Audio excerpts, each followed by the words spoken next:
Mwanadamu kisaikolojia hautakiwi uwe katika mashindano, tena mashindano yasiyo ya haki kila wakati. Haitakiwi mwanadamu huwe hauna amani na utulivu ndani ya moyo wako katika maisha yako. Umefeli wewe ukishakuwa hauna amani katika maisha, katika nafsi yako. Lakini tatu, haitakiwi huzuni ibebe maisha yako. Huzuni ina wakati wake. Kweli kuna wakati lazima tuhuzunike, lakini je, ni huzuni kila time? Ni huzuni kila siku? Ni huzuni kila wakati? Ukiyabeba utarudi nyuma sana sana, wallahi alazim.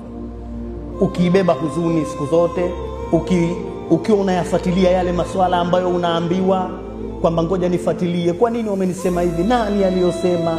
Sasa utaanza process nyingine. Ina maana utaacha jambo, utaangia kwenye jambo.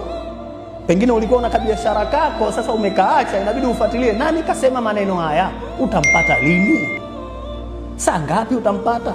Wewe piga kazi zako. Na dunia ya leo uongo ndio umeshika hatamu. Mtu anaweza kumjua muongo lakini hakuambii. Mnalijua hilo Akamjua mzushi lakini afanye nini? Akamjua adui yako kabisa, akamjua kwamba huyu bwana ni adui wa fulani. Anajua lakini hakuambii. Sasa utafika wewe